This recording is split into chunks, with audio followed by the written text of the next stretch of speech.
नमस्कार, जय महाराष्ट्र मित्रांनो। आताच्या क्षणाची सर्वात मोठी आणि महत्त्वाची बातमी समोर येते। शिंदे गटाला पडले बहिणींनी खिंडार, कार्यकर्ते फोडून थेट मातोश्रीवर पक्षप्रवेश। काय आहे सविस्तर अपडेट जाणून घेऊया।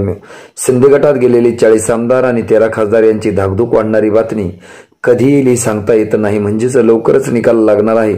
तो आमदार अपात्र, शिवसेना कोणाची आणि धनुष्यबाण कोणाचा। मात्र या सगळ्या गोष्टी घडण्याच्या पूर्वीच आता राजकीय घडामोडींना चांगला वेग आलेला आहे। शिंदे गटात गेलेले आमदार आणि खासदार यांच्या अपात्रतेची सुनावणी पार पाडण्याच्या अगोदरच मातोश्रीवर त्यांचेच कार्यकर्ते पक्षप्रवेश करत असताना दिसत आहे। शिंदे गटात गेलेले जळगावचे आमदार किशोरप्पा पाटील, दुसरे जळगावचे जिल्ह्याचे गुलाबराव पाटील असे अनेक आमदार आहेत ज्यांचे कार्यकर्ते मात्र ठाकरेंच्या सेनेत पक्षप्रवेश करताना दिसत आहे। वैशाली सूर्यवंशी या किशोरराव पाटील यांच्या बहीण आणि यांनीच आज किशोरप्पा पाटील यांचाच मतदारसंघ फोडून थेट मातोश्रीवर पक्षप्रवेश घडून आलेला आहे।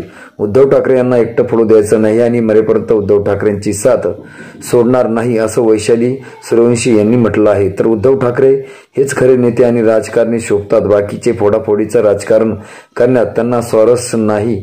मात्र आज संकट काळामध्ये त्यांची साथ सोडून गेले आणि आपण उद्धव ठाकरे यांच्या सोबत राहणार असून त्यांना साथ देणार, यासाठीच आज हजारो कार्यकर्त्यांनी मातोश्रीवर पक्षप्रवेश केला आहे।